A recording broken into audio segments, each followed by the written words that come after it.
नहीं मिलेगी ऐसी सास बहू। दिल्ली के एक इलाके में एक महिला अपने बेटे और बहू के साथ रहती थी। अरे बहू देख तो जरा, कौन इतना दरवाजा पीट रहा है। अरे किसे क्या हो गया है, लगातार दरवाजा धड़ाधड़ पीटता जा रहा है। देखती हूँ मम्मी, पता नहीं सुबह सुबह कौन आ गया। बहू दरवाजा खोलती है तो देखती है कि बाहर एक लड़का खड़ा था। थोड़ा गुस्से में था। अरे मैडम, आपकी ऑनलाइन शॉपिंग ने परेशान कर रखा है। बार बार आप अपना सामान वापस लौटाती हैं। कभी एक बार में सामान आता ही नहीं। अरे कैसे बात कर रहे हो? मैं कंपनी को फोन करती हूँ। तुम्हें नहीं आना तो मत आओ, कोई और आ जाएगा। इसमें गुस्सा होने वाली कौन सी बात है? अरे बहू क्या हुआ, किससे बहस हो रही है? कुछ नहीं मम्मी, वो ऑनलाइन वाला लड़का आया है, उसी से बात कर रही हूँ।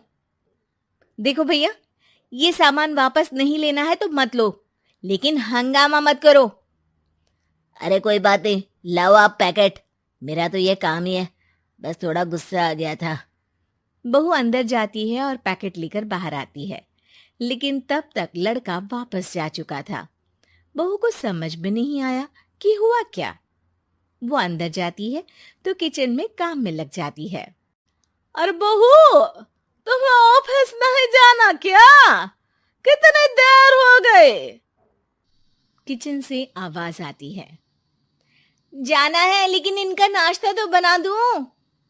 और उनकी चिंता मत करो, तुम अपना नाश्ता लेकर जाओ, मैं बना दूंगी नाश्ता। अरे तेरा ऑफिस भी तो जरूरी है ना, कितना काम करेगी। ठीक है मम्मी, जाती हूँ। रात का खाना साथ में खाएंगे। इसके बाद सास ने दरवाजा बंद कर लिया। शाम को डोरबेल बजी। सास को लगा कि बहू ऑफिस से लौट आई है, लेकिन दरवाजा खोलते ही सामने एक पुलिस वाला है। राहुल यानी कि उसके बेटे ने उससे पूछा, कौन है माँ? अरे पुलिस आई है बेटा, तुम्हारे बारे में पूछ रहे हैं। अच्छा, अभी आया माँ। आप ही राहुल है? हाँ जी, मैं ही राहुल हूँ। आपकी पत्नी का नाम विनीता है? हाँ जी, लेकिन आप ये सब क्यों पूछ रहे हैं? और कहाँ है मेरी वाइफ? देखिए, परेशान मत होइए, आपको मेरे साथ चलना होगा, मैं आपको रास्ते में पूरी बात बताता हूँ। मैं आपके साथ थाने क्यों चलूं? कोई क्रिमिनल थोड़ी ना हूं मैं। अरे मैं आपको थाने नहीं ले जाने आया हूं, बल्कि आपको मेरे साथ अस्पताल चलना है। राहुल परेशान होकर पूछता है। क्यों, क्या हुआ? देखिए, आपकी पत्नी का बड़ा एक्सीडेंट हो गया है और वो अस्पताल में भर्ती है। बस किसी तरह से आपका पता मिल सका, इसलिए हम आपको लेने आ गए। राहुल हड़बड़ी में माँ को बगैर बताए पुलिस वालों के साथ घर से निकल जाता है। सर, क्या हुआ मेरी पत्नी को, कुछ तो बताइए। देखिए, घबराइए मत, वो आईसीयू में है, अभी कुछ कहा नहीं जा सकता। कुछ देर में सभी अस्पताल पहुंचते हैं। डॉक्टर साहब, मेरी पत्नी ठीक तो हो जाएगी ना? कैसी हालत है उसकी? देखिए, अभी कुछ कहा नहीं जा सकता है। सिर में चोट है और खून बहुत बह चुका है। शायद खून की भी जरूरत पड़े। ठीक है, मैं खून देने को तैयार हूँ। ठीक है मिस्टर, लेकिन हमें सेम ग्रुप का ही खून चाहिए। अगर आपका मैच होगा तभी आपका खून काम आ सकेगा। जी ठीक है डॉक्टर साहब। तब तक राहुल की माँ भी अपने एक पड़ोसी के साथ अस्पताल पहुंच चुकी थी। अरे बेटा, क्या हुआ? बहुरी कैसी है? माँ, कुछ कहा नहीं जा सकता। अरे बेटा, परेशान मत हो। अरे बहू को कुछ नहीं होगा, वो दिल की बहुत अच्छी है। माँ बेटे बैठे हुए इंतजार कर रहे हैं।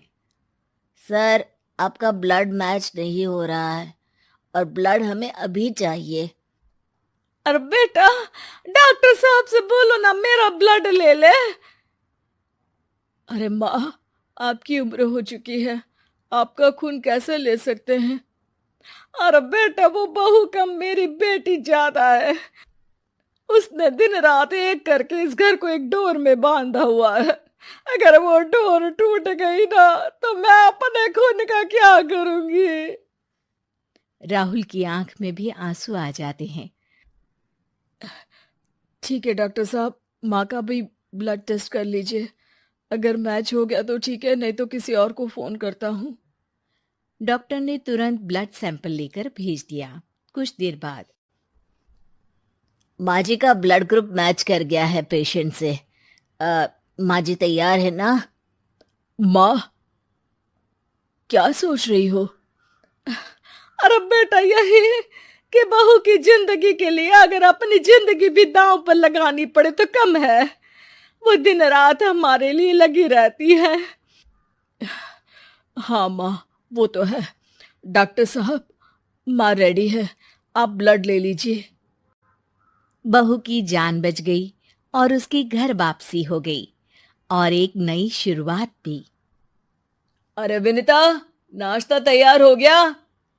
जी हाँ, और मम्मी का भी। पहले मम्मी खा ले, उसके बाद हम खाएंगे। अरे तुम माँ की चमची हो क्या?